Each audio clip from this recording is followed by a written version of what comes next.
kirata kugira neza kw'Imana yabera irahera nayo yera. Cyubahiro ni icy'Uwiteka umwami waremye isi n'ijuru, adendeza inyanja ahanika ikirere, yitwa ndiho kandi azahoraho none n'iteka ryose. Mureke mvuge ku rukundo rw'Uwiteka Imana Nyiringabo, kandi mureke mvuge kugira neza kw'Imana. Kubwo gukunda umwana w'umuntu cyane wari uri mu isi, ibyatumye itanga umwana wayo w'ikinege, kugira ngo umwizera wese atarimbuka ahubwo ahabwe ubugingo buhoraho.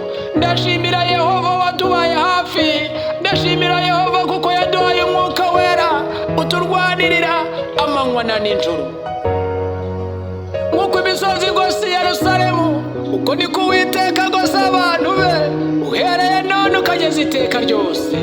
Kandi nk'uko karisimbi isumba rubavu, uko niko Uwiteka asumba imbaraga za Satani, kandi ni nako asumbye Satani. Ijisho rye rirebera hose icyarimwe, akamenya imigambi y'umwanzi afitiye itorero ry'Imana, maze akaturwanirira uko bwije n'uko bukeye.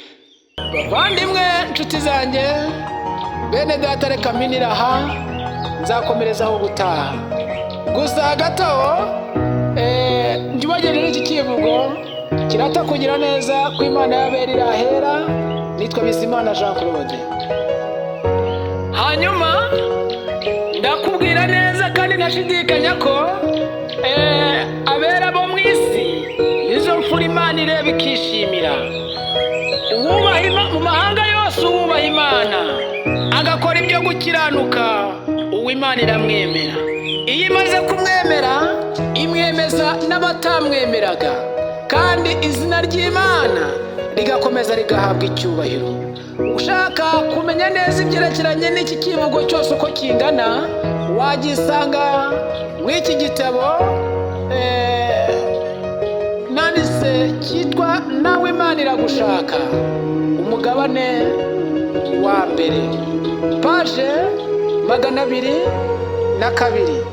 Ndabizi ko hari abakunda ibyivugo bigiye bitandukanye. Ahangaha iki ngiki nacyo kikivugo nacyo cyagushimisha. Muvandimwe, nshuti yanjye, mwene data, komeza ugubwe neza, ariko mwibutse neza ko nawe Imana igushaka. Ibyo urimo wihereranye, ibuka neza ko nawe Imana igushaka. Igituma igushaka ni ukugira ngo uzagire iherezo ryiza, ubugingo bwawe buzagira iherezo ryiza. Akazi kose kawe ukora ka buri munsi, muri gahunda zawe zose, zirikana ko Imana igushaka kandi igihe uri kureba ikwishimira. Mbese muri no minsi Imana irakureba ikakwishimira, nawe iragushaka. Amahoro y'Imana akomeza abane nawe, kandi ugubwe neza ibihe byose. Amen. Mwakoze kubana natwe muri iki kiganiro cy'ivugabutumwa, ikiganiro cyiza cyane, ikiganiro kidufasha kandi tucyungukiramo byinshi cyane ku bihereranye n'amahame akwiye kugenga umukristo. Niba wakunze iki kiganiro, fasha n'abandi kibagereho. Kora subscribe, ukande ku nzogera kugira ngo buri butumwa bwose dushize kuri iyi channel bujye bukugeraho. Nurangiza uze no muri comment dusangire ibitekerezo.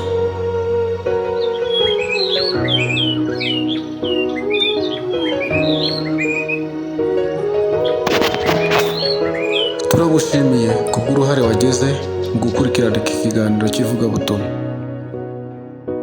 Naho ubutaha.